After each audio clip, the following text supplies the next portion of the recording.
بحق چہردہ معصوم رحم اللہ من قرأ الفاتحہ الرحمن الرحیم ایاک نعبد و ایاک نستعین اہدنا الصراط المستقیم صراط الذین انعمت علیہم غیر المغضوب علیہم ولا الضالین اللہم صل علی محمد صلی علی محمد وعلی محمد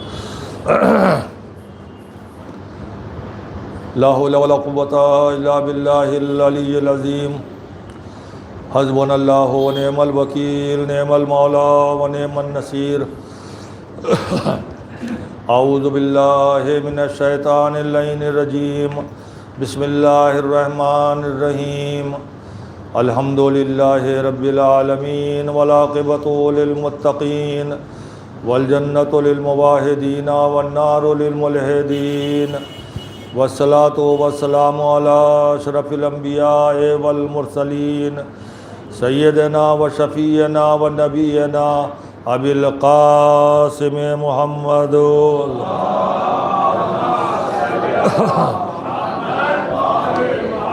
وآلہ الطیبین الطاہرین المعصومین ولعنۃ اللہ علی اعدائہم اجمعین من یومنا ھذا الی یوم الدین اما بعد فقد قال رسول اللہ صلی اللہ علیہ وآلہ وسلم بسم اللہ الرحمن الرحیم اول ما خلق اللہ العقل صلوات بر محمد وعلی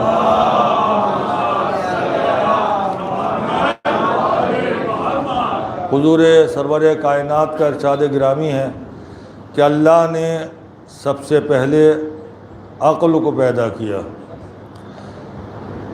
عید حدیث کی تلاوت کا مطلب ہی یہ ہے کہ اس مجلس کا موضوع بھی واضح ہو گیا، یعنی اس مجلس کے اندر جو گفتگو ہونی ہے وہ عقل سے متعلق ہونی ہے۔ عزیزان گرامی، تمہید میں یہ بات کہنا چاہوں گا کہ ایک بات ہے جو پوری دنیا میں بولی جاتی ہے اور سمجھی جاتی ہے، اور یہ وہ بات ہے جو ہر زبان میں بولی جاتی ہے، یعنی اردو والے بھی بولتے ہیں اور ہندی والے بھی بولتے ہیں، عربی والے بھی بولتے ہیں، فارسی والے بھی بولتے ہیں، انگلش والے بھی بولتے ہیں، بنگالی بھی سمجھتے ہیں، گجراتی بھی سمجھتے ہیں، بمبئی والے بھی سمجھتے ہیں، یو پی والے بھی سمجھتے ہیں، امریکہ میں بیٹھے ہوئے لوگ وہ بھی سمجھتے ہیں، اور عرب میں بیٹھے ہوئے سبھی سمجھتے ہیں۔ اور وہ بات یہ ہے، جب ہم کسی گاؤں میں، کسی شہر میں، کسی بستی میں جاتے ہیں اور وہاں کسی اس بستی کے بہترین آدمی کے متعلق گفتگو کرتے ہیں اور کسی سے معلوم کرتے ہیں کہ فلاں صاحب کے بارے میں آپ کا خیال کیا ہے، وہ رحم دل ہے، وہ سخی ہے، وہ مہربان ہے، وہ غریبوں کی مدد کرتا ہے، وہ بیواؤں کی مدد کرتا ہے، وہ یتیموں کی مدد کرتا ہے، وہ کسی سے لڑتا نہیں ہے، جھگڑتا نہیں ہے، جھوٹ نہیں بولتا ہے، غیبت نہیں کرتا ہے، ایسے انسان کے متعلق جب ہم سوال کرتے ہیں تو ہم ہی جیسا انسان اپنے جیسے انسان کے لیے بے ساختہ کہہ دیتا ہے، ارے جناب وہ انسان کہاں، وہ تو فرشتہ ہے، فرشتہ۔ یہ پوری دنیا میں بولا جاتا ہے، اچھے انسان کے لیے کہتے ہیں جناب وہ انسان نہیں، وہ تو فرشتہ ہے، فرشتہ۔ اور اس سے بالکل مختلف اگر کسی غلط آدمی کے لیے لچے، لفنگے، بے ایمان، جھوٹے، چور، ڈاکو کے متعلق، سنگ دل کے متعلق معلوم کریں کہ اس کے متعلق کیا سا خیال ہے آپ کا، تو ہم ہی جیسا انسان اپنے جیسے انسان کے لیے بے ساختہ کہہ دیتا ہے، ارے جناب وہ انسان کہاں، وہ تو جانور ہے، جانور۔ آپ نے دیکھا، آپ نے سب سمجھتے ہیں یہ بات، میں جو کوئی سامنے کی بات پڑھ رہا ہوں کہ ہم اپنے ہی جیسے انسان کو کبھی کہتے ہیں فرشتہ ہے اور کبھی کہتے ہیں جانور ہے۔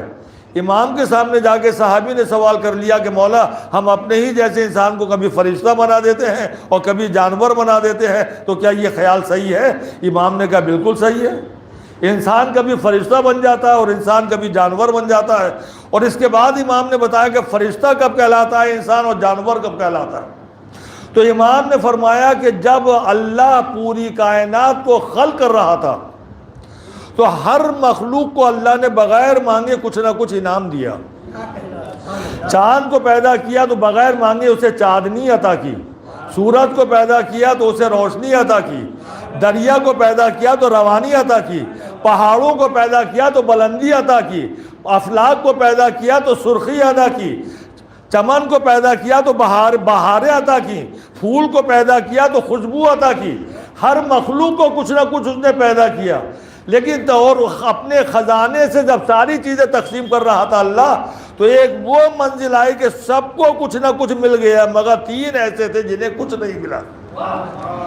3 ایسے تھے جنہیں کچھ نہیں ملا، اور وہ 3 کون تھے؟ ان میں ایک فرشتہ تھا، ایک انسان تھا، اور ایک جانور تھا۔ انسان فرشتہ کب بنتا ہے اور انسان جانور کب بنتا ہے؟ اور ان تینوں کو اللہ کو کچھ نہ کچھ دینا تھا، جیسے ساری دنیا کے پوری کائنات کو کچھ انعام دیا تو ان تینوں کو کچھ ملنا چاہیے۔ تو ان تینوں کو دینے کے لیے جب اللہ نے اپنے خزانے پر نظر ڈالی تو 2 چیزیں باقی بچی تھیں، 2 چیزیں باقی بچی تھی بانٹنے کے لیے۔ انعام 2 تھے اور لینے والے 3 تھے، اور وہ 2 چیزیں کیا تھی؟ ایک کا تھی عقل اور ایک تھا نفس۔ پہلے عقل اور نفس کی تعریف سن لے، اس کے بعد انسان فرشتہ کیسے بنتا ہے اور جانور کیسے بنتا ہے۔ امام نے فرمایا عقل کی تعریف یہ ہے کہ عقل میں صرف عبادت ہو سکتی ہے، عقل کا کام ہے عبادت کرنا، عبادت کے علاوہ دوسرا کوئی کام عقل کر ہی نہیں سکتی ہے، صرف اور صرف عبادت۔ اور نفس اسے کہتے ہیں جس میں خواہشیں پیدا ہوتی ہیں، تمنائیں پیدا ہوتی ہیں، آرزویں پیدا ہوتی ہیں، بغیر اس بات کا خیال کیے ہوئے کوئی ہمیں دیکھ رہا ہے یا نہیں دیکھ رہا ہے، وہ اپنی خواہش کو پورا کرتا ہے، یہ نفس ہے۔ تو نفس میں خواہشیں پیدا ہوتی ہیں، اسے پورا کرنے کا جذبہ پیدا ہوتا ہے۔ ہمیں عورت مل جائے، ہمیں شراب مل جائے، ہمیں دولت مل جائے، ہمیں بلڈنگ مل جائے، ہمیں کارخانہ مل جائے، ہمیں یہ مل جائے، ہمیں وہ مل جائے، چاہے کوئی دیکھتا ہو یا نہ دیکھتا ہو، جائز طریقے سے ملے یا ناجائز طریقے سے ملے، حلال طریقے سے ملے یا حرام طریقے سے ملے، جیسے بھی ملے بس مل جائے، اسے نفس کہتے ہیں، اسے نفس کہتے ہیں۔ تو اللہ نے 3 مخلوق کو جب سامنے دیکھا اور 2 چیزیں ملی تو سب سے پہلے ملائکہ کو آگے بڑھایا، اور ملائکہ کو اس نے عقل دے دی۔ عقل کا کام ہے عبادت کرنا، لہذا فرشتے کے پاس عقل ہے، وہ عبادت کے علاوہ دوسرا کوئی کام کر ہی نہیں سکتا، اس لیے کہ عقل کا کام ہے عبادت کرنا، اور فرشتوں کو صرف عقل ملی ہے تو وہ عبادت ہی کریں گے۔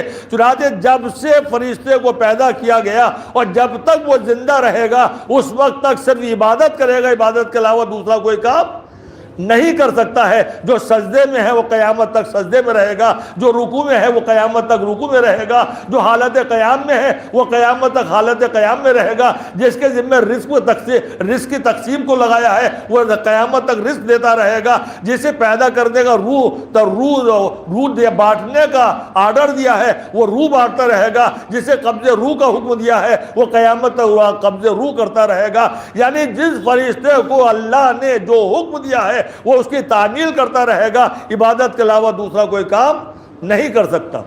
تو اللہ نے فرشتے کو عقل دی، اس کے بعد جانور کو آگے بڑھایا، جانور کو نفس دے دیا، اور اس کے پاس عقل نہیں، جیسے فرشتے کے پاس عقل ہے نفس نہیں ہے، ویسے ہی جانور کے پاس صرف نفس ہے، عقل ہے ہی نہیں، لہذا نفس میں خواہشیں پیدا ہوتی ہیں، اسے حاصل کرنے کی تمنا پیدا ہوتی ہے۔ چنانچہ جانور کے پاس جب نفس ہے تو اس کے دل میں جو خواہش پیدا ہوتی ہے، جو شہوت پیدا ہوتی ہے، جو خواہش پیدا ہوتی ہے، جو ضرورت کا وہ احساس کرتا ہے، اس ضرورت کو پورا کرنے کے لیے آگے بڑھ جاتا ہے۔ وہ نہ سڑک دیکھتا ہے، نہ وہ دیکھنے والوں کو دیکھتا ہے، نہ وہ حرام و حلال کا خیال کرتا ہے، نہ وہ جائز اور ناجائز کا خیال کرتا ہے، وہ اپنی خواہش کو پورا کر لیتا ہے۔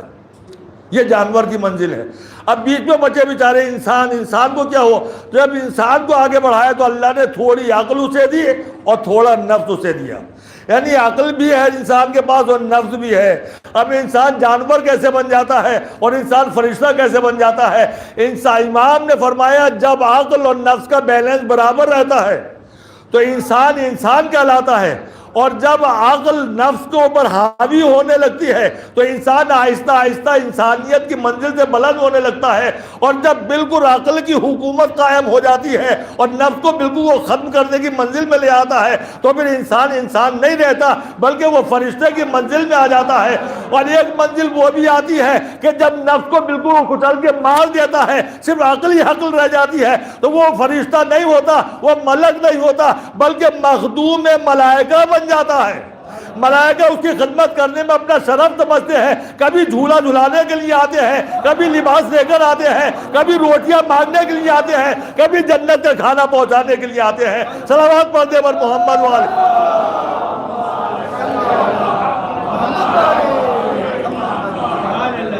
جب عقل کی حکومت نفس پر قائم ہوگی تو انسان نہیں فرشتہ بنے گا بلکہ مخدوم ملائکہ بن جائے گا اور ملائکہ اس کے خادم ہو جائیں گے۔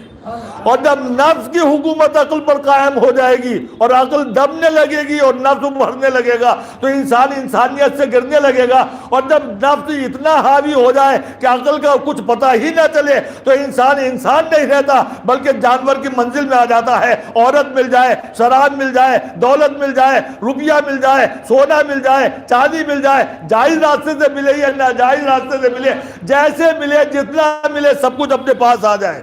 جب اس منزل میں انسان آ جاتا ہے تو نفس حاوی ہو جاتا ہے، پھر وہ انسان کہلانے کے قابل نہیں ہوتا بلکہ وہ انسان کی منزل سے گر کر جانور کی منزل میں آ جاتا ہے۔ اور جب بالکل عقل ختم ہو جاتی ہے، نفس ہی نفس رہ جاتا ہے، تو انسان جانور نہیں رہتا بلکہ جانور سے بدتر ہو جاتا ہے۔ جانور سے بدتر نہیں ہوتا بلکہ جانور سے بدتر ہو کر پتھر بن جاتا ہے، بلکہ پتھر بھی کچھ بہتر ہوتا ہے، وہ پتھر سے بھی بدتر ہو جاتا ہے۔ اس لیے کہ پتھر تو اسے کہتے ہیں جب ایک بچہ پیاس سے بے تاب ہو کر اپنی ایڑیاں پتھر پر رگڑ دیتا ہے تو چشمہ آب زمزم نکل آتا ہے، اور وہ انسان جو پتھر سے بدتر ہو جاتا ہے وہ 6 ماہ کے بچے کے لیے پانی مانگا جاتا ہے تو سے صوبہ تیر سے اسے شہید کر دیتا ہے۔ صلوات پڑھنے پر محمد والے محمد۔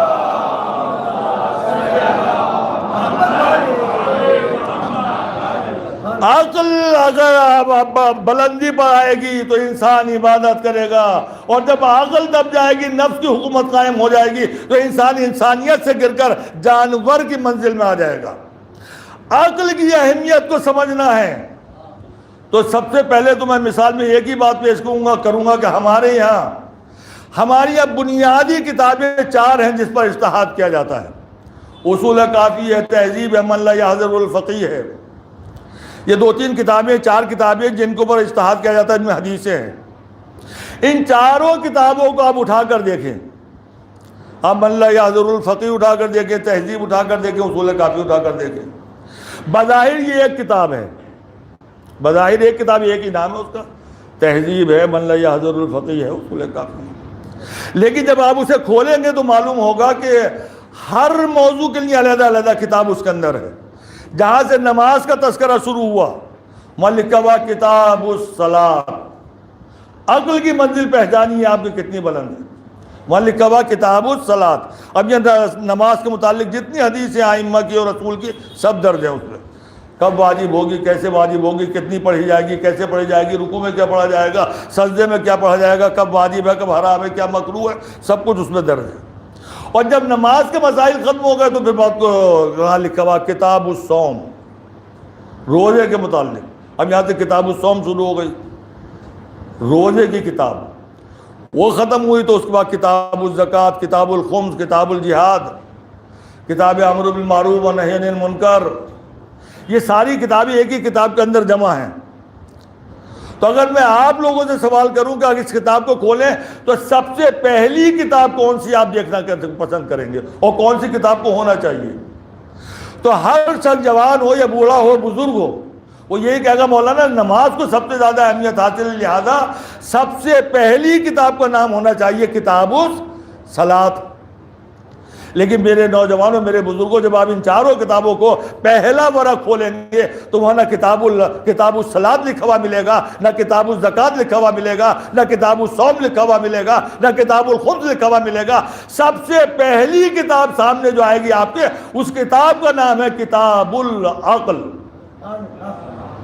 یعنی سب سے پہلے کتاب العقل لکھ کر اللہ نے، رسول نے، ائمہ معصومین اور علماء نے اس بات کو ثابت کر دیا، اگر عقل ہے تو نماز بھی ہے، عقل ہے تو روزہ بھی ہے، عقل ہے تو زکوٰۃ بھی ہے، عقل ہے تو خمس بھی ہے، عقل ہے تو جہاد بھی ہے، اور عقل نہیں ہے تو کچھ بھی نہیں ہے۔ صلوات پڑھنے پر محمد و آل محمد۔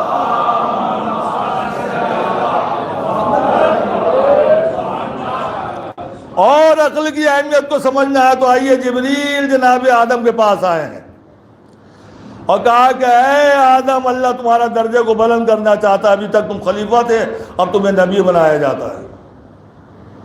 مگر اللہ کا یہ اصول رہا ہے کہ اللہ نے کسی بھی نبی کو عہدہ یوں ہی نہیں دے دیا جب تک کہ اس نبی کا امتحان نہ ہوا۔ جیسے جیسے امتحان ہوتا رہا ویسے ویسے امتحان میں پاس ہوگا رسول بنا دیا، امتحان میں پاس ہوگا نبی بنا دیا، امتحان میں پاس ہوگا پیغمبر بنا دیا، امتحان میں پاس ہوگا خلیفہ بنا دیا، امتحان میں پاس ہوگا اولو العزم بنا دیا۔ امتحان لیا، اس کے بعد عہدہ ملا۔ جناب آدم سے کہا کہ نبی بنانا چاہتا ہے اللہ تم کو، کہ بہت خوشی کی بات ہے، کہ ایسے تھوڑی ملے گی نبوت، پہلے امتحان ہوگا، کامیاب ہو گئے تو نبی بنائے جاؤ گے، اور کامیاب نہیں ہوئے تو نبی نہیں بنائے جاؤ گے۔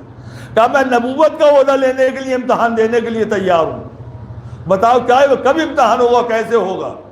تو جبریل امین نے کہا اللہ نے پرچہ امتحان کا میرے ساتھ بھیجا ہے، آپ جواب دے دیجئے، ابھی فیصلہ ہو جائے گا۔ کہ لاؤ کیا ہے سوال؟ تو آدم نے جناب آدم کے سامنے اللہ کا پیغام پہنچایا کہ اللہ نے آپ کے پاس یہ 3 چیزیں بھیجی ہیں، ان 3 چیزوں میں سے ایک چیز آپ لے لیجئے اور 2 چیزوں کو واپس کر دیجئے۔ ایک چیز لے لیجئے، قبول کر لیجئے، اور 2 چیزوں کو واپس کر دیجئے۔ کہ وہ 3 چیزیں کیا ہیں؟ کہ ایک کا نام ہے عقل، دوسرے کا نام ہے حیا، اور تیسرے کا نام ہے دین۔ یہ 3 چیزیں ہیں، ان میں سے ایک لے لیجئے، 2 واپس کر دیجئے۔ کتنا آسان ہے، آپ بھی نبی بن سکتے ہیں۔ اگر اتنی آسان سوال کے اوپر نبوت بٹنے لگے تو کون ہے جو نبوت لینے پر تیار نہیں ہوگا؟ مگر وہ آدم تھے کہ پسینے آ گئے، جواب نہیں۔ جتنی عقل آپ استعمال کر کے اللہ کی عبادت کریں گے اتنا ثواب بڑھتا چلا جائے گا۔ اب آپ کو عذاب ہو تو اس میں آپ کا کیا قصور بھائی؟ کہ سب کے پاس عقل برابر کی ہے؟ کہ نہیں، سب کے پاس عقل برابر کی نہیں ہوتی۔ یہ مجمع بیٹھا ہوا سب کے پاس کیا عقل برابر کی ہے؟ سب کے پاس عقل برابر نہیں، کسی کے پاس زیادہ، کسی کے پاس کم ہے، کسی کے پاس بہت زیادہ ہے، اور کسی کے پاس بہت کم ہے۔ ارے جناب ایک ماں باپ کے 4 بیٹے، ایک ہی باپ ہے، ایک ہی ماں ہے، ایک ہی گھر ہے، ایک ہی خاندان ہے، مگر ماں باپ خود کہتے ہیں ارے پڑھا والا جو بیٹا ہے وہ بالکل بے عقل ہے، اس کے پاس عقل نام کی چیز ہے، وہ کھیلتا کودتا رہتا ہے، بس کچھ نہیں ہے۔ دوسرے والے کے پاس ہاں عقل ہے، وہ اسکول بھی گیا تھا، وہ کالج تک پہنچ رہا ہے، اور تیسرا والا اس سے بھی زیادہ ذہین ہے، اور چوتھے والے کے متعلق تو آپ پوچھے ہی نہیں جناب، وہ تو ہر کام بہت اچھا کر دیتا ہے۔ یعنی ماں باپ خود کہتے ہیں اس کے پاس عقل زیادہ ہے، اس کے پاس اس سے کم ہے، اس کے پاس اس سے کم ہے، اس کے پاس سب سے زیادہ ہے، ماں باپ خود تقسیم کر دیتے ہیں۔ تو عقل کی کمی اور زیادتی کیسے ہو گئی بھائی، یہ بتا دیجیے آپ مجھے۔ میں نے اللہ سے سوال پوچھا، اللہ خالق عقل بھی تو ہے، تقسیم کرنے والا بھی تو ہے، تو کسی کو زیادہ یا کسی کو کم کیوں دے دیا؟ جنہیں زیادہ عقل دی تھی کیا انہوں نے عالم نور میں کوئی ایسا کام انجام دیا جس سے خوش ہو گئے تو نے انہیں زیادہ دے دی، اور دوسروں نے کچھ کم کام انجام دیا تو انہیں کم دے دی؟ یا پھر ایسا ہو سکتا ہے، معاذ اللہ توجہ چاہتا ہوں، بہت سی جگہ پر جب تبرک تقسیم ہوتا ہے تو شروع میں وہ تبرک تقسیم کرنے والا کچھ زیادہ دے دیتا ہے۔ یو پی وغیرہ میں یہ منظر بہت زیادہ دکھائی دیتے ہیں، مجمع زیادہ تقسیم کرنے والا گیٹ پہ کھڑا ہوا ہے، شروع میں اس نے دونوں ہاتھ بھر بھر کے تقسیم کر دیا، بعد میں دیکھا تبرک کم رہ گیا اور مجمع زیادہ ہے ابھی، تو اس کی مٹھی سکڑنے لگتی ہے، 2 ہاتھوں کے بجائے ایک ہی ہاتھ میں، پھر ایک ہاتھ بھی سکڑنے لگا، تو تھوڑے سے ہی تبرک پہ آ گئی بات۔ کہ معاذ اللہ، اللہ کے یہاں بھی ایسا ہی ہوا، جو شروع میں آ گئے انہیں لب بھر کے عقل دے دی، اور جو بعد میں آئے کم ہوتی چلی گئی۔ کیا ایسا ہو سکتا ہے؟ اگر کوئی تصور بھی کرے تو یہ اللہ کی ذات پر بہت بڑا الزام ہوگا، گناہ کبیرہ۔ اللہ تقسیم کرنے والا بھی تو اور عقل کو پیدا کرنے والا بھی تو کمی اور زیادتی کیوں کر دی؟ اللہ نے کہا میں نے قیامت تک پیدا ہونے والے جتنے انسان ہیں سب کو برابر سے تقسیم کیا، پھر تقسیم میں کمی اور زیادتی کیسے ہو گئی؟ کہ اس کے ذمہ دار ماں باپ ہیں، اس کے ذمہ دار ماں باپ ہیں، ہم نے تو برابر سے عقل تقسیم کی ہے، سب کو برابر سے دیا ہے۔ پہلی منزل میں ماں باپ ذمہ دار ہیں، یہ پاگل کیوں ہو گیا، وہ دیوانہ کیوں ہو گیا، وہ عقل مند کیوں ہو گیا، اس کے ذمہ دار ماں باپ ہیں۔ اور بالغ ہونے کے بعد عقل کی زیادتی اور عقل کی کمی کا ذمہ دار انسان خود ہے، چاہے تو عقل بڑھا سکتا ہے اور چاہے تو عقل کو گھٹا سکتا ہے۔ پہلی منزل میں ماں باپ ذمہ دار ہیں، جیسا بچہ چاہیے ویسا بچہ تمہیں ملے گا۔ توجہ چاہتا ہوں، ساری چیزیں کتابوں میں موجود ہیں، جیسا بچہ چاہیے ویسا بچہ ملے گا۔ اگر ذہین اور عقل مند بچہ چاہیے تو وہ بھی ملے گا، اگر پاگل اور دیوانہ چاہیے تو وہ بھی ملے گا۔ جیسا چاہیے ماں باپ کے ہاتھ میں ویسا بچہ ملے گا۔ اخلاق کی کتابوں میں سب کچھ موجود ہے۔ اگر یہ عمل انجام دو گے تو بچہ ذہین اور عقل مند پیدا ہوگا، اگر یہ عمل انجام دو گے تو بچہ پاگل اور دیوانہ پیدا ہوگا، بے عقل پیدا ہوگا، اگر یہ عمل انجام دو گے تو بچہ بہرا پیدا ہوگا، اگر یہ عمل انجام دو گے تو بچہ گونگا پیدا ہوگا، اگر یہ عمل انجام دو گے تو بچہ ناقص الجسم پیدا ہوگا، اگر یہ عمل انجام دو گے تو بچہ عالم پیدا ہوگا، اگر یہ عمل انجام دو گے تو بچہ جاہل پیدا ہوگا، اگر یہ عمل انجام دو گے تو بچہ گورا چٹا خوبصورت پیدا ہوگا، اگر یہ عمل انجام دو گے تو بچہ بدصورت اور کالا اور بھنگا پیدا ہوگا۔ کون سی چیز ہے جو کتابوں کے اندر موجود نہیں ہے؟ یہ تو ہماری کمی ہے کہ ہم نے کتابیں پڑھنا چھوڑ دیا۔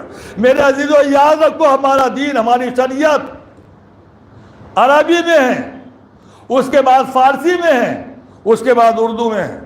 ہم عربی جانتے نہیں، ہمیں فارسی معلوم نہیں، ہم نے اردو کو اپنے گھر سے رخصت کر دیا۔ اب نحو، سلام اور قصیدہ پڑھنے والے بھی ہندی میں لکھ کے پڑھتے ہیں، تو بتاؤ اب دین کہاں سے معلوم ہو؟ کتب خانے بند ہو گئے، لائبریریاں ختم ہو گئی، پڑھنے کا ذوق و شوق ختم ہو گیا۔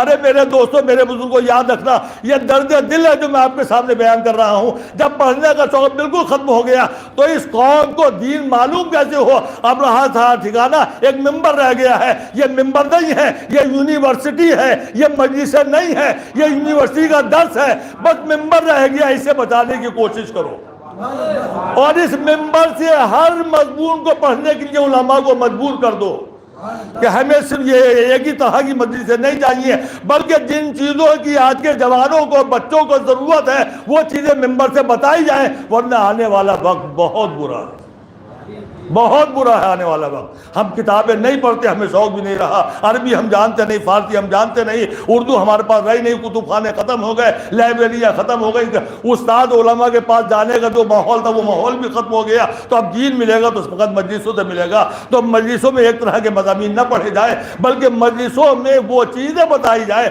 جو مجلسوں میں عام طور پر نہیں پڑھی جاتی ہیں، تاکہ نوجوانوں کو دین معلوم ہو سکے، شریعت معلوم ہو سکے، اور سیرت ائمہ معصومین کا پتہ چل سکے۔ صلوات پڑھ دے پر محمد و آل محمد۔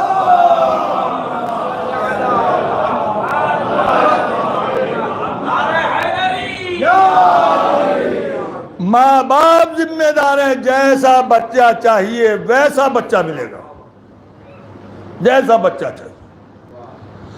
شکم مادر میں جب بچہ ہوتا ہے تو سب کچھ محسوس کرتا ہے، یہاں تک کہ ماں باپ کی سانسوں کی آوازوں کو سنتا ہے۔ یہی نہیں بلکہ رنگ اور روپ کو، حالانکہ شکم مادر میں نہ جانے کتنے پردوں کے اندر ہوتا ہے، مگر اپنی آنکھوں سے باہر کا منظر دیکھتا ہے۔ جو کچھ منظر گھر میں وہ شکم مادر سے دیکھتا ہے، ویسا ہی اس کا کردار بنتا ہے۔ یہ سائنس آج کہہ رہی ہے، سائنس کہہ رہی ہے شکم مادر میں جب بچہ ہوتا ہے تو پھر بعد کو ڈاکٹر کے پاس جب عورت جاتی ہے تو اس سے کہا جاتا ہے اپنے کمرے کے ماحول کو خوشنما بناؤ تاکہ بچہ حسین و خوبصورت پیدا ہو۔ وہ کہتا کہ اچھے فوٹو لگاؤ، چنانچہ ہر کمرے کے اندر لگتا فوٹو نہیں لگتا، دو خوبصورت بچوں کے فوٹو اکثر اس گھر میں نظر آتے ہیں جہاں بچے کی ولادت ہونے والی ہوتی ہے۔ یہ 1400 سال کے بعد سائنس نے بتایا، لیکن یہ فارمولہ 1400 سال پہلے میرے مولا نے بتایا۔ 1400 سال پہلے میرے مولا نے بتایا کہ گھر کا ماحول اور خوشنما ماحول ہوگا تو بچہ خوشنما پیدا ہوگا، اور بدنما اگر ماحول ہوگا تو بدنما بچہ پیدا ہوگا۔ جیسا رنگ چاہیے ویسا ماحول بناؤ۔ کردار کی بات بعد میں کریں گے۔ چنانچہ مولا کے زمانے میں ایک شخص آیا اپنی بیوی کو لے کے کہ مولا میں اپنی بیوی کو طلاق دے رہا ہوں۔ کہا کیوں؟ کہا اس نے میرے ساتھ وفاداری نہیں نبھائی، بے وفائی کی ہے۔ کہا تمہیں کیسے پتہ چلا کہ اس نے بے وفائی کی؟ کہا مولا اس کی گود میں جو بچہ اسے دیکھ لیجیے، آپ خود اندازہ لگا لیں گے۔ کہا کیا دیکھوں؟ کہا میں بھی گورا ہوں، میری بیوی بھی گوری ہے، دیکھ لیجیے۔ اور یہ بچہ جو یہ کالا حبشی بالکل کیسے پیدا ہو گیا میرے گھر میں؟ گوروں کے گھر میں گورا، کالوں کے گھر میں کالا، یہی تو اصول ہے۔ یہ اصول ہے یا نہیں ہے؟ گوروں کے گھر میں گورا، کالوں کے گھر میں۔ تو اس نے کہا مولا میں بھی گورا، بیوی بھی گوری ہے، کالا کہاں سے پیدا ہو گیا؟ لہٰذا اس نے میرے ساتھ بے وفائی کی ہے، میں اسے طلاق دوں گا۔ مولا نے کہا ابھی طلاق مت دو، مجھے اپنے گھر لے کر چلو۔ میں گھر جا کے تمہارے فیصلہ کروں گا کہ طلاق دی جائے یا نہ دی جائے، اس نے وفاداری کی ہے، یہ بے وفائی کی ہے، مجھے اپنے گھر لے کر چلو۔ مولا اس کے ساتھ ساتھ اس کے گھر آئے، کہا مجھے اس کمرے میں لے کر چلو، اس حجرے میں لے کر چلو جہاں پہ یہ آرام کرتی ہے۔ مولا اس حجرے میں پہنچے، دیکھا اس کی چارپائی جو تھی، سامنے جو دیوار تھی اس دیوار پر ایک کیلنڈر لٹکا ہوا تھا جو کالے حبشی کا تھا۔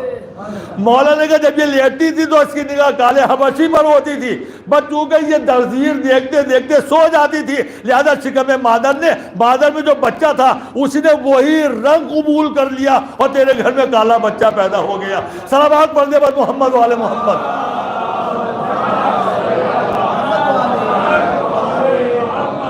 رنگ بھی وہ محسوس کرتا ہے باہر کا بچہ، اور اس کے بعد ویسے ہی رنگ اختیار کر لیتا ہے۔ یہ میرے مولا نے فلسفہ بتایا تھا، اور آج ڈاکٹر 1400 سال بعد جب سائنس نے ترقی کی تو کہتے ہیں کہ حاملہ عورت کے کمرے کے اندر خوبصورت بچوں کی تصویریں لٹکی ہوں تاکہ بچہ خوشنما پیدا ہو، خوبصورت پیدا ہو۔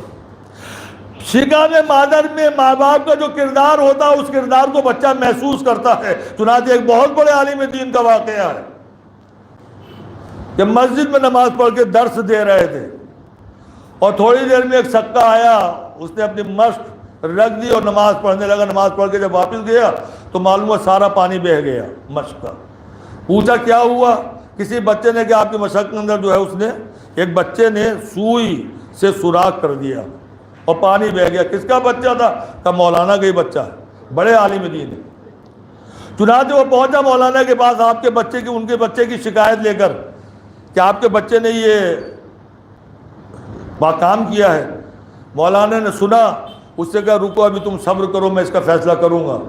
اس کے بعد مولانا سر جھکا کے بیٹھ گئے۔ انہوں نے اس وقت سے، جب سے اس ماں سے، اس کی ماں سے شادی کی تھی اس وقت سے لے کر اور آج تک پورا حساب اپنے ذہن میں لگانا شروع کیا، اور پورا حساب لگانے کے بعد وہ اس نتیجے پر پہنچے ایک بھی لقمہ حرام میں نے اپنی بیوی کو نہیں کھلایا۔ شکم مادر میں جب بچہ آ گیا تب بھی میں نے اپنی بیوی کو لقمہ حرام نہیں کھلایا، اور بھائی دودھ جب تک وہ پلاتے رہے اور آج تک کی تاریخ گواہ میں نے اپنی بیوی کو لقمہ حرام نہیں کھلایا اور اپنے بچے کو کبھی غلط اور حرام دودھ نہیں پلایا، ایک لقمہ بچے کو نہیں کھلایا۔ پھر جب پاکیزہ غذا میں نے کھلائی ماں کو بھی بیٹے کو بھی، تو پھر یہ شیطانیت اور یہ بات کیوں کی اس نے، ایسا برا کام کیوں کیا اس نے؟ اپنا پورا رزلٹ سامنے رکھ کر وہ بیوی کے پاس پہنچے اور کہا میں نے تو پورا سوچ لیا، میں نے کوئی غلط کام نہیں کیا، اب تو بتا اپنے بارے میں کہ تو نے ایسی کون سا کام کیا جس کی وجہ سے بچے نے ایسا غلط کام کیا۔ بیوی نے سوچنا شروع کیا اور اس کے بعد سر جھکا کے اقرار کیا، کہا مولانا صاحب آپ بالکل صحیح کہہ رہے ہیں، میں غلطی پر ہوں، میں نے غلطی کی ہے جس کا نتیجہ میرے بیٹے کو کی شکل میں سامنے آیا۔ کہا تم نے کیا کیا؟ تو بیوی نے یاد دلایا کہ آپ کے پاس فلاں آدمی انگور امانتاً رکھ کر گیا تھا کہ فلاں کو پہنچانے ہیں، اٹھا نہیں کر پا، لہذا آپ کے پاس رکھ دیے تھے کہ جب وہ آ جائے تو دے دیجئے گا، وہ امانت تھی۔ میں کپڑا سی رہی تھی اور وہ انگور سامنے تھے، تو میرا دل چاہا جب پیٹ میں تھا بچہ کہ بھئی انگور کھا لوں، مگر امانت تھی، خیانت نہیں کر سکتی تھی، لہذا بس اتنا تو میں نے کیا کہ سوئی اس انگور میں چبو کے اور چاٹ لی۔ بیوی نے جو سوئی انگور میں چبوئی تھی پیدا ہونے والے بچے نے، وہی سوئی جو تھی مشق میں چبو لی۔ بچے نے شکم مادر میں جو محسوس کیا وہ عمل کیا یا نہیں کیا؟ یہی نہیں، ہندوازم بھی یہی کہتا ہے کہ بچہ شکم مادر میں سب کچھ محسوس کرتا ہے، جیسا ماحول ہوگا پیدا ہونے والا بچہ ویسا ہی کرے گا، سیکھتا ہے بچہ۔ ہندوازم کی اگر تاریخ اٹھا کر آپ دیکھیں، مہابھارت کی تاریخ، تو آپ کو معلوم یہ ہوگا ارجن کا بیٹا جو ابھیمنیو تھا، وہ جب چکرویو کا معاملہ پیش آیا، آپ تاریخ پڑھیے گا، میں مختصر طور پہ بتا رہا ہوں، تو وہ چکرویو کو توڑنے والا اس فوج میں کوئی نہ تھا سوائے ارجن کے، اور دھوکہ دے کے ارجن کو آگے لے گئے تھے کہیں۔ اب اس کا بیٹا تھا، جب یہ کھلبلی مچی کیا ہوا ہے، اس کو چکرویو کو توڑ کے اندر کون جائے اور کیسے واپس آئے، تو اس کے بیٹے نے کہا میں جانتا ہوں۔ چنانچہ اس کو بھیجا گیا، وہ گیا، اس نے بڑی زبردست جنگ کی اور چکرویو کو توڑ کے وہ اندر تک پہنچ گیا۔ اندر تک پہنچنے کے بعد واپس نہیں نکل سکا، مارا گیا۔ جب ارجن آیا تو معلوم ہوا بیٹا تو مارا گیا۔ کہا کیا ہوا تھا؟ پورا قصہ سنا۔ بولے ایسا ہی ہونا تھا۔ پوچھا کیا واقعہ ہے؟ تو ارجن نے کہا جب میرا بیٹا اپنی ماں کی شکم میں تھا تو تو ایک دن چکرویو کا واقعہ میں اس کو سنا رہا تھا اپنی بیوی کو کہ چکرویو کیسے نچا جاتا ہے، اسے توڑا کیسے جاتا ہے، واپس کیسے آیا جاتا ہے۔ تو جب میں اپنی بیوی کو یہ سمجھا رہا تھا تو چکرویو توڑ کے جب اندر تک پہنچنے کی بات میں نے اپنی بیوی کو بتائی اور واپس آنے کا راستہ میں بتا رہا تھا کہ میری بیوی سو گئی۔ تو جانے کا راستہ میرے بیٹے نے سنا تھا، آنے کا راستہ سنا ہی نہیں، اس لیے کہ بیوی سو گئی تھی تو اسے جانے کا راستہ معلوم تھا، آنے کا راستہ معلوم ہی نہیں تھا۔ تو اسلام بھی یہ کہتا ہے کہ شکم مادر میں بچہ محسوس کرتا ہے اور پیدا ہونے کے بعد وہی عمل انجام دیتا ہے جو اس نے شکم مادر میں محسوس کیا ہو، اور ہندوازم بھی یہی کہتا ہے کہ شکم مادر میں بچہ محسوس کرتا ہے۔ تو جب شکم مادر میں بچہ محسوس کرتا ہے تو جیسا بچہ چاہیے ویسا ماحول اپنے گھر کا بناؤ۔ اگر گھر میں میاں بیویوں کے درمیان میں لڑائی و جھگڑا ہوگا تو بچہ جھگڑالو پیدا ہوگا۔ اگر میاں بیویوں کے درمیان میں محبت کا برتاؤ ہوگا تو بچہ دوسروں سے محبت کرنے والا پیدا ہوگا۔ اگر میاں اور بیوی سخاوت گھر میں کرتے ہوئے نظر آئیں گے تو بچہ سخی پیدا ہوگا۔ اگر ماں اور باپ میں کوئی بھی کنجوسی کرے گا تو بچہ بخیل اور کنجوس پیدا ہوگا۔ اگر ماں باپ دونوں نمازی ہوں گے تو بچہ نماز پڑھتا ہوا پیدا ہوگا۔ روزے دار ہوں گے تو بچہ روزے دار پیدا ہوگا۔ قرآن کی تلاوت کا ماحول گھر میں ہوگا تو بچہ تلاوت قرآن کرے گا۔ ایران کا 5 سال کا بچہ جس نے پوری دنیا میں دھوم مچا دی، 5-6 سال کے بچے نے پورے قرآن کو حفظ کر دیا، اسے دنیا کے تمام ممالک نے بلایا اور بڑے بڑے انعامات سے نوازا۔ جب اس کی ماں کا انٹرویو ہوا کہ 5-6 سال کا بچہ تو ہمارے یہاں قرآن شروع بھی نہیں کرتا، یہ حافظ قرآن کیسے ہو گیا؟ تو اس نے بتایا جس دن سے یہ میرے شکم میں آیا میں نے ہر وقت 24 گھنٹے قرآن کی تلاوت کی۔ جب تک جاگتی رہی قرآن کی تلاوت خود کرتی تھی، اور جب سونے کا وقت ہوتا تھا تو وہ کیسٹ لگا کے تلاوت قرآن رکھ دیا کرتی تھی سرانے، اور تلاوت قرآن کی آواز آتی رہتی تھی۔ میں گھر کے کاموں میں مشغول ہوتی تھی تو قرآن سنتی رہتی تھی، اور کاموں سے فارغ ہوتی تھی تو خود قرآن لے کر بیٹھ جاتی تھی۔ تو شکم مادر میں بچہ ایک ایک آیت سے مانوس ہو گیا، اور جب اس نے دنیا میں قدم رکھا تو چونکہ آیات الہی جو پہلے ہی مانوس تھا، جب ماں نے تھوڑی سی محنت کی تو وہ 5-6 سال کی عمر میں حافظ قرآن ہو گیا۔ صلوات پڑھتے پر محمد والے محمد۔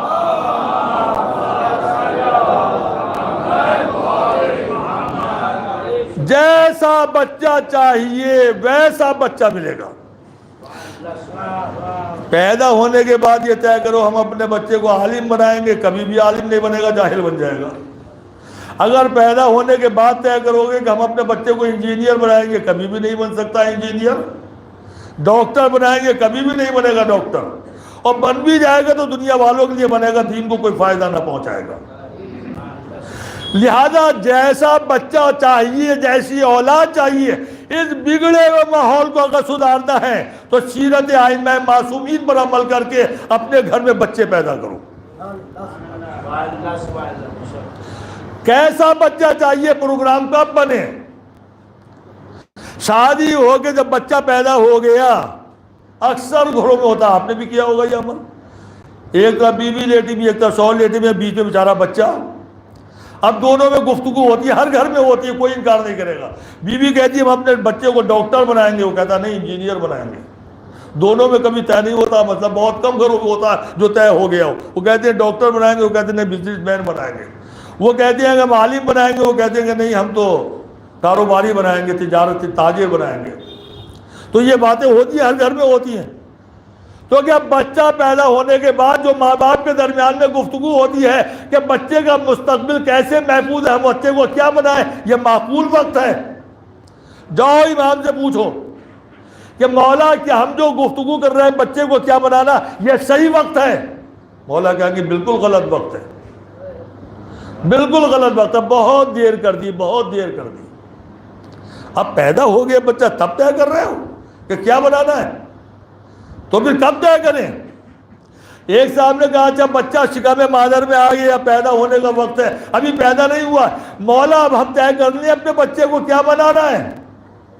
کہا کیا وقت ہے؟ کہا پیدا ہونے والا ہے، ایک آدھ مہینہ 15-20 دن رہ گئے، ابھی تو شکم مادر میں ہی پیدا ہونے والا ہے، اب ہم طے کر لیں کہ عالم بنانا ہے یا ڈاکٹر بنانا ہے یا انجینئر بنانا ہے، یہ صحیح وقت ہے؟ مولا نے کہا نہیں بالکل صحیح وقت نہیں ہے، بہت تاخیر کر دی، بہت تاخیر ہو گئی۔ کہ شادی ہو کے دلہن آئی ہے، گھر میں قدم رکھا ہے، ابھی شوہر اور بیوی ملے بھی نہیں ہیں، کیا طے کر لیے اب کہ ہمیں اپنے بچے کو کیا بنانا ہے؟ کہ نہیں، دیر ہو گئی، تاخیر ہو گئی، جب دلہن لے آئے، بیوی لے آئے گھر میں، اب کیا فائدہ طے کر دے گا کہ کیا بنانا ہے؟ کہا مولا پھر کب طے کریں کہ بچے کو کیا بنانا ہے؟ کہا جیسا بچہ چاہیے ویسا گھرانہ تلاش کرو، جیسا بچہ چاہیے ویسا گھرانہ تلاش کرو۔ اگر عالم بچہ چاہیے، تمہیں اپنے بچے کو عالم بنانا ہے تو علماء کے گھر میں رشتہ لے کر جاؤ۔ اگر تمہیں انگریزی داں اپنے بچے کو بنانا ہے تو انگریزوں کے گھر میں رشتہ لے کر جاؤ۔ اگر انجینئر بنانا ہے تو کسی انجینئر کا گھر تلاش کرو۔ اگر ڈاکٹر بنانا ہے تو ڈاکٹر کے گھر تلاش کرو۔ اگر پیسے کمانے والا چاہیے تو کسی تاجر کے گھرانے کو تلاش کرو۔ اگر حسینی بنانا ہے تو عزادار گھر کو تلاش کرو۔ اگر نمازی بنانا ہے تو نمازی گھرانے کو تلاش کرو۔ جیسا بچہ چاہیے ویسا گھرانہ تلاش کرو۔ اگر امام حسین سے محبت ہے تو ان گھروں میں رشتہ لے کر جاؤ جہاں سے حسین حسین کی آواز آتی ہو۔ اگر نمازی بچہ چاہیے تو ایسے گھروں میں جاؤ جہاں سے تسبیح و تحلیل اور اذانوں کی آوازیں سنائی دیتی ہوں۔ اگر بیٹی ایسی چاہیے پردہ دار تو ایسے گھرانے میں رشتہ لے کر جاؤ جس گھر میں کوئی بے پردہ خاتون نہ رہتی ہو۔ جیسا بچہ چاہیے ویسے گھرانے میں رشتہ لے کر جاؤ۔ یہی تو وجہ تھی کہ مولا کائنات نے جناب عقیل سے کہا تھا جناب سیدہ کی وفات کے بعد کہ بھیا عقیل ایک بچہ چاہیے بہادر و وفادار، اس کے لیے آپ کی مدد درکار ہے۔ کہا کیا مدد چاہتے ہو؟ کہا بھیا ایسا گھرانہ بہادر و وفادار خاندان، بہادر و وفادار خاندان کی ایسی بیٹی جو بہادر بھی ہو وفادار بھی ہو، اس سے ہمارا رشتہ طے کراؤ جس کے شکم مبارک سے ایک ایسا بچہ پیدا ہو جو بہادر بھی ہو اور وفادار بھی ہو، جو کربلا میں میرے حسین کے کام آئے۔ یہ تمنا مولا کائنات صرف اپنے لیے نہیں تھی، آپ کے لیے بھی ہے۔ وہی تمنا جو علی نے عقیل کے سامنے بیان نہیں کی بلکہ قیامت تک پیدا ہونے والے اپنے شیعوں کے لیے بیان کی کہ جیسا بچہ چاہیے اس کی تمنا شادی سے پہلے کرو۔ کہا مولا یہ عقیل سے کیوں کہہ رہے ہیں؟ کیا آپ کو معلوم نہیں ہے کہ کس گھر میں رشتہ جانا ہے؟ مولا کیا آپ کو خاندان نہیں معلوم ہے؟ ارے مولا آپ تو معصوم ہیں، آپ کے پاس علم غیب ہے، آپ کو سب کچھ معلوم ہے، آپ کو سب کچھ آپ کا تو ذکر ہی کیا۔ مولا وہ ام المنین جن کا نام فاطمہ انہیں بھی معلوم ہے، اس لیے کہ ام المنین نے بیان کیا کہ رشتہ آنے سے پہلے جناب سیدہ نے خواب میں آ کے بتایا تھا کہ اے فاطمہ تمہارا رشتہ علی سے آنے والا ہے، اسے قبول کر لینا اور میرے بچوں کا خیال کرنا۔ تو ام المنین تک کو معلوم ہے کہ رشتہ آنے والا ہے، تو یہ علی سیدھے سیدھے کہیے کہ فلاں خاندان میں فلاں نام کی بیٹی کے ساتھ رشتہ لے کر جائیے اور طے کرا دیجیے۔ یہ پوری تاریخ کیوں بیان کر رہے ہیں؟ ایسا بچہ وفادار ہو، بہادر ہو، خاندان بہادر ہو، یہ بہادر ہو، یہ پوری تفصیل کیوں بیان کر رہے ہیں؟ کہ میرے دل کی تمنا یہ ہے کہ میرے دل میں جو تمنا پیدا ہو، وہ جو پیدا ہوئی ہے وہی میرے بھائی کے دل میں تمنا پیدا ہو جائے۔ چنانچہ علی کی خواہش پوری ہوئی، علی نے اپنی تمنا بیان کی اور وہی تمنا عقیل کی تمنا بھی بن گئی۔ تمنا علی بن کر عباس آئے تو تمنا عقیل بن کر جناب مسلم آئے۔ صلوات پڑھتے بن محمد والے۔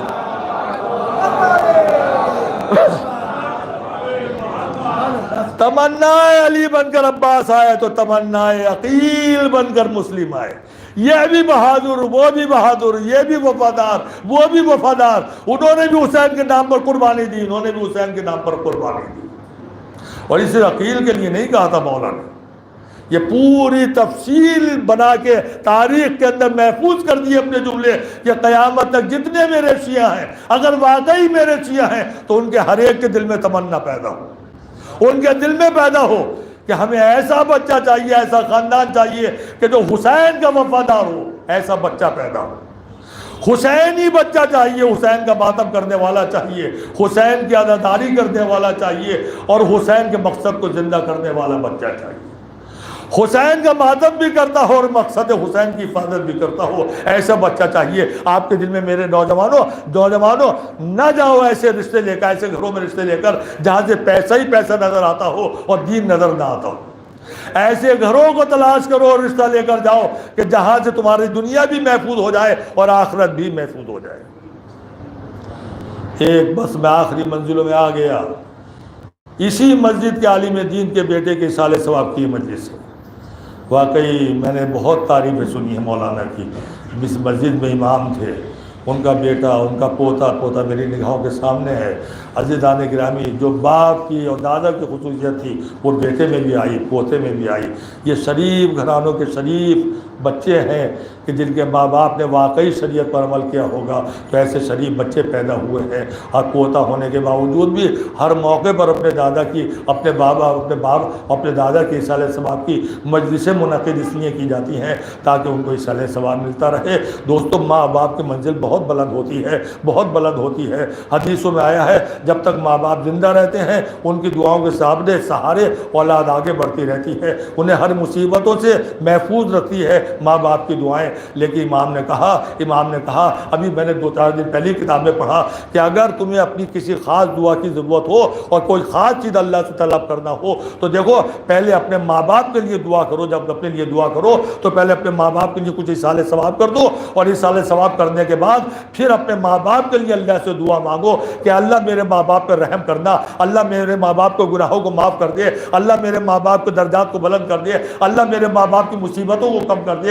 ان کے لیے دعا مانگنے کے بعد جب تم اپنے لیے دعا کرو گے تو یقیناً امام نے وعدہ کیا ہے کہ تمہاری دعا قبول ہوگی، تمہاری دعا قبول ہوگی۔ اللہ مرحوم کو اپنے جوار رحمت میں جگہ عنایت فرمائے اور اپنے وارثین کو صبر جمیل عنایت فرمائے۔ عزیزان گرامی، جب بزرگ خاندان دنیا سے رخصت ہوتا ہے تو گھر کی جو کیفیت ہوتی ہے ہم بھی جانتے ہیں اور آپ بھی جانتے ہیں۔ ذرا کربلا کے میدان میں سوچو کہ جب کربلا کے میدان میں سربراہ خاندان نبوت رخصت ہو کر گیا ہوگا تو اس خاندان کی حالت کیا ہوئی ہوگی، خیموں کا عالم کیا ہوا ہوگا۔ اور عزیزان گرامی، سب سے بڑھ کر مصیبت تو یہ ہے، سب سے بڑی مصیبت تو یہ ہے، آج بیٹا مجلس کر رہا ہے، اپنے بابا کی مجلس کو منعقد کیا ہے تو اس کا اصالہ ثواب بھی کر رہا ہے۔ اپنے بابا کا جنازہ بھی انہوں نے بڑی عزت و وقار کے ساتھ اٹھا دیا، ان کی نماز جنازہ بھی ہوئی، انہیں کفن بھی پہنایا گیا، رشتہ داروں نے، دوستوں نے آن کر انہیں صبر کی تلقین بھی فرمائی اور پرسہ بھی دیا، ان کا دل مطمئن بھی ہوا۔ مگر ہائے کربلا کا بیٹا،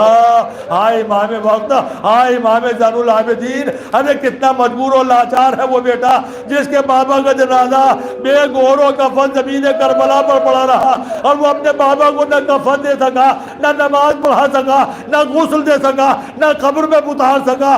ہائے بابا کا جنازہ بے گورو کفن زمین کربلا پر پڑا رہا اور بیٹا کربلا سے رخصت ہو گیا، ہاتھوں میں ہتھکڑیاں ہے، پیروں میں بیڑیاں ہے، گلے میں کاردار توق۔ ہائے کسی بیٹی کو وہ منظر نہ دکھائے جو کربلا میں جناب سکینہ پر گزر گیا۔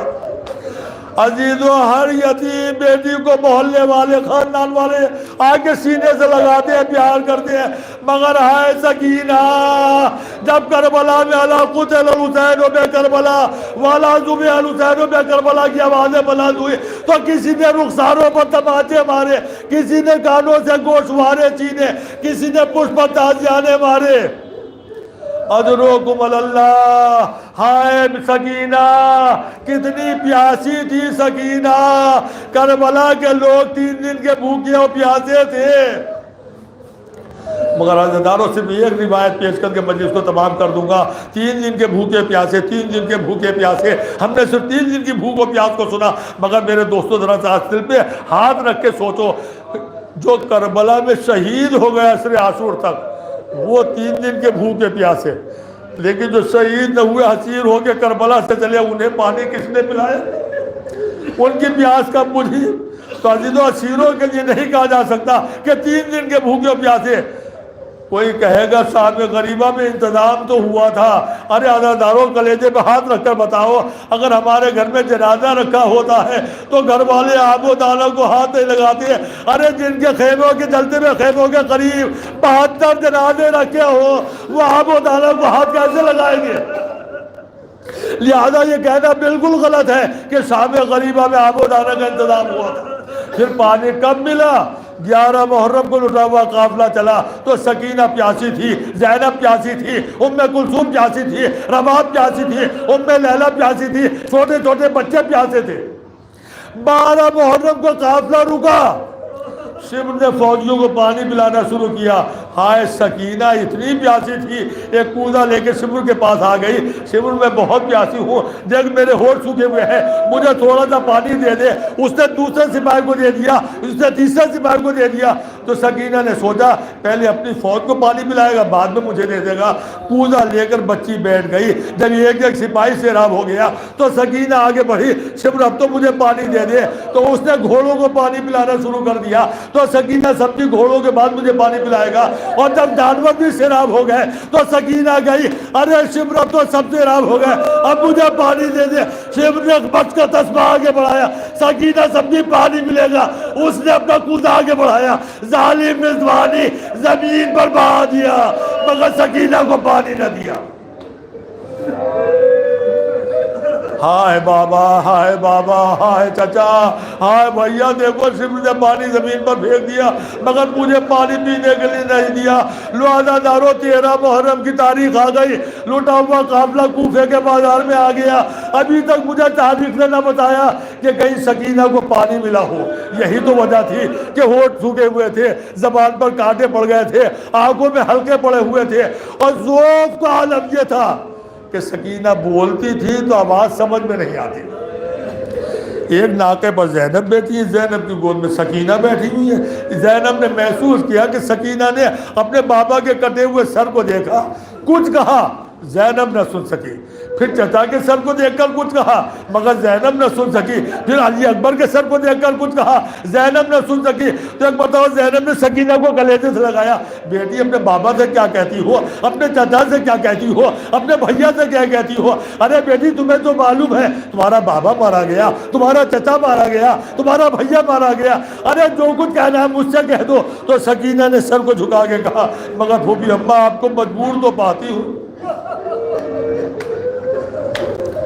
زینب نے کہا، بیٹی تجھے میرے حق کی قسم بتا تجھے کیا تکلیف؟ تو سکینہ نے سر کو جھکا کے کہا، پھوپھی اماں پیاس لگی ہے۔ زینب نے سر کو جھکا لیا۔ ارے دوستو، ساقیہ کوثر کی پوتی نے پانی مانگا ہے اور ساقیہ کوثر کی بیٹی کا سر جھکا ہوا ہے۔ ایک مرتبہ تماشا دیکھنے والی عورتوں میں سے ایک کو رحم آ گیا، کہا بی بی میں بھی جاتی ہوں پانی لے کر آتی ہوں۔ وہ دوڑ کے گئی، ٹھنڈا پانی لے کر آئی، زینب کے ہاتھ میں پانی رکھ دیا، لو بی بی اپنی بچی کو پانی پلا دو۔ ابھی سکینہ کے لبوں تک پانی نہ آیا تھا کہ اوپر سے آواز آئی، بیوی میں نے سنا تم جیسے یتیم اور اسیروں کی دعا قبول ہوتی ہے، اپنی بچی سے کہا پانی پی کے میرے لیے دعا کر دے۔ تو زینب نے سکینہ کے ہاتھ پر ہاتھ رکھ دیا، ارے بیٹی پانی بعد میں پینا، پہلے اس کے لیے دعا کر دو۔ زینب نے کہا بتا تیری دعا کیا ہے؟ کہا میری پہلی دعا یہ ہے کہ میرے بچے تم جیسے یتیم اور اسیر نہ۔ لو عزادارو، سکینہ زینب رونے لگی۔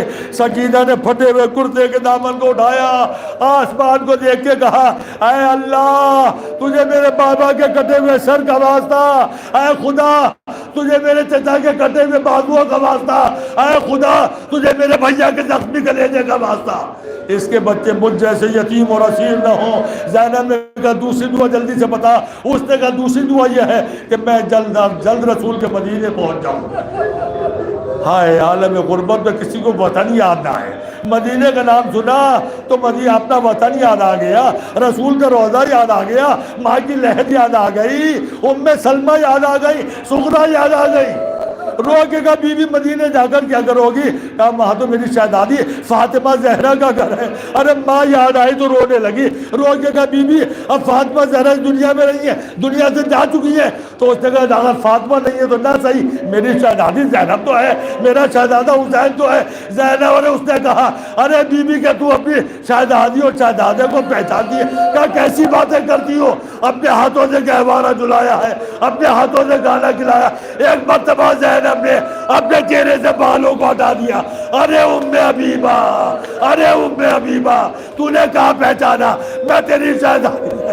وہ سر حسین، ہائے فاطمہ کا بیٹا مارا گیا، فاطمہ کی بیٹی کے سر سے چادر اتر گئی۔ ہائے کوفہ و شام کا بازار، فاطمہ کی بیٹیاں بے مخنہ و چادر، واہ حسینہ واہ محمدہ سیعلم الذین ظلموا أَيَّ مُنقلب ينقلبون۔ الا لعنۃ اللہ علی القوم الظالمین رضا بقضائہ و تسلیما لامرہ الہی بحق زہرا الہی بحق زہرا الہی بحق زہرا الہی بحق زہرا پالنے والے ہماری اس مختصر سی ادا کو قبول فرما، اس مجلس کا ثواب مرحوم نور الحسن صاحب کے لیے مخصوص فرما، پالنے والے مرحوم کے درجات کو بلند فرما، ورثہ کو صبر جمیل عنایت فرما، ہم میں جو غریب ہیں ان کی غربت کو دور فرما، جو پریشان حال ہیں ان کی پریشانی کو دور فرما، جو مریض ہیں انہیں صحت و شفا عنایت فرما، امام کا ظہور جلد از جلد فرما، ہمیں ان کے آوان و انصار میں شامل فرما۔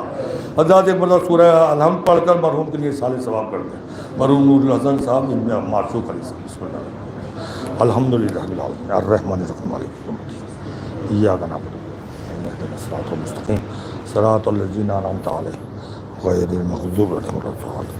بسم اللہ الرحمن الرحیم قل هو اللہ احد اللہ الصمد۔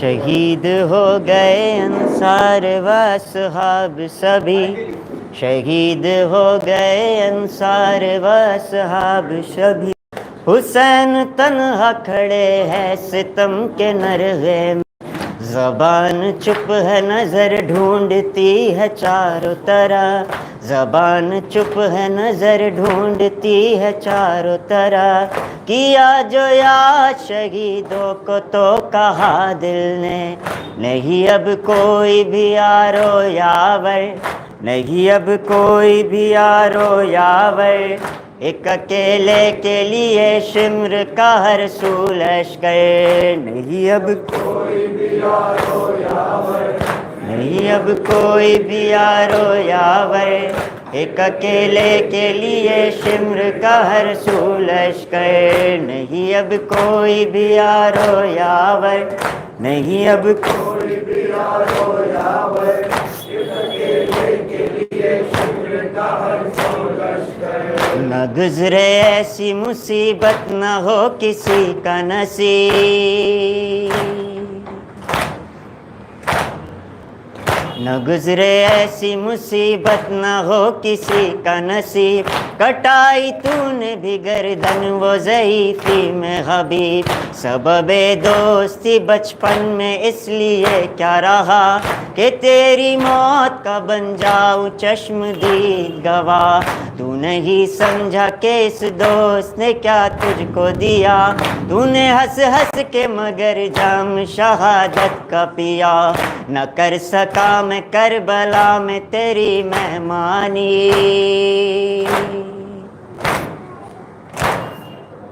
نہ کر سکا میں کربلا میں تیری مہمانی، نہ مل سکا ہے تجھے 3 دن تلک پانی، رہی اب یاد گزشتہ باقی، رہی اب یاد گزشتہ باقی، جب تلک روح و قلب کا وہ رابطہ باقی، نہیں اب کوئی بھی یارو یاور، نہیں اب کوئی بھی یارو یاور، ایک اکیلے کے لیے شمر کا ہر سو لشکر، اے میرے قوت بازو میرے عباس جوان،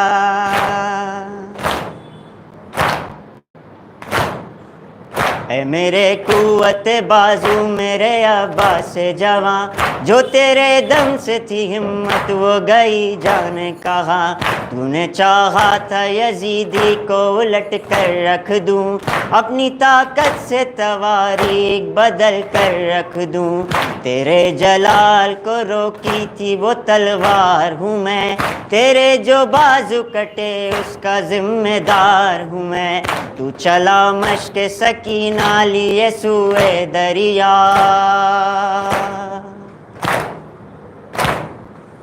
تو چلا مشق سکینہ لیے سوئے دریا، میں نے جانا کہ سہارا میرا اب چھوٹ گیا۔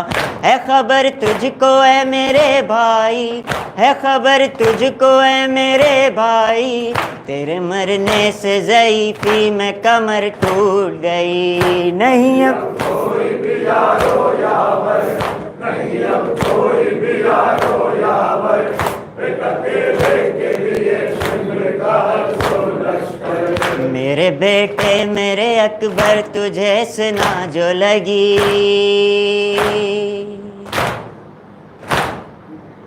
میرے بیٹے میرے اکبر تجھے سنا جو لگی، تجھے معلوم ہے کیا باپ کے دل پر گزری، تو سمجھتا ہے کہ غم خار نہیں تیرے لیے، میں نے رویا ہے مگر دل کا لہو تیرے لیے، تیرے لاشے کو گھسیٹے ہوئے میں لایا ہوں، ہائے افسوس تیرا لاشا میں اٹھا نہ سکا۔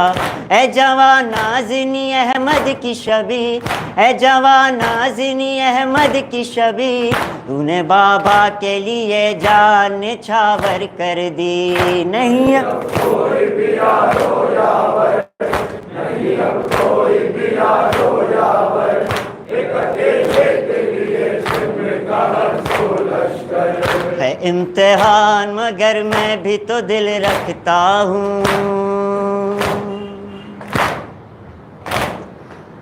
ہے امتحان مگر میں بھی تو دل رکھتا ہوں، ہاں ایک بھائی کا ایک باپ کا دل رکھتا ہوں، کیا ہے صبر مگر ایک بار رویا ہوں، سوار ہو کے جو نیچے زمین پہ دیکھا ہوں، لپٹ کے گھوڑے سے بیٹھی تھی جو سکینہ وہاں،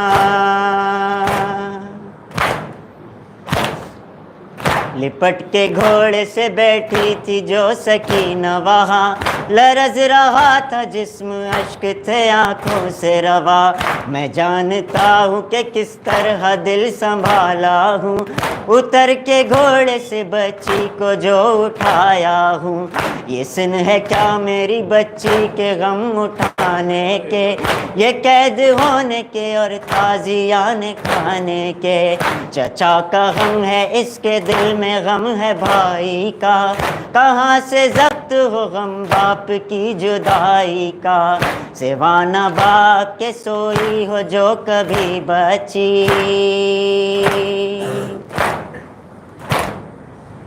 سوانہ باپ کے سوئی ہو جو کبھی بچی، اندھیری رات میں روئے گی رات بھر بچی، جہان چھوڑ کر میں جاؤں گا، جہان چھوڑ کر میں جاؤں گا، نہ رہ سکے گی سکینہ اسے بلا لوں گا۔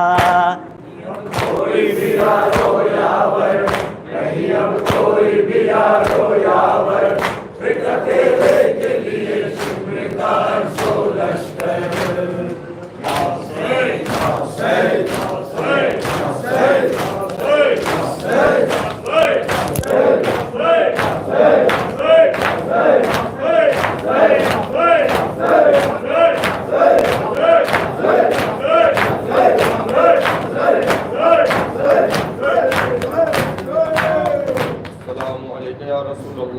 السلام علیکم یا امیر المومنین علی بن ابی طالب، السلام علیکم یا فاطمہ بنت رسول اللہ، السلام علیکم یا حسن بن علی المجتبی، السلام علیکم یا ابا عبداللہ، السلام علیکم یا ابن رسول اللہ، السلام علی الحسین وعلی علی بن الحسین وعلی اولاد الحسین وعلی اصحاب الحسین، السلام علیکم یا علی بن الحسین زین العابدین، السلام علیکم یا محمد بن علی، السلام علیکم یا جعفر بن محمد، السلام علیکم یا موسیٰ بن جعفر الطاہر الطاہر، السلام علیکم ورحمۃ اللہ وبرکاتہ، السلام علیکم یا مولا یا غریب الغرباء، السلام علیکم یا معین الضعفاء والفقراء، السلام علیکم یا شمس الشموس، السلام علیکم یا انیس النفوس، السلام علیکم یا مغیث الشیعة والزوار فی یوم الجزاء،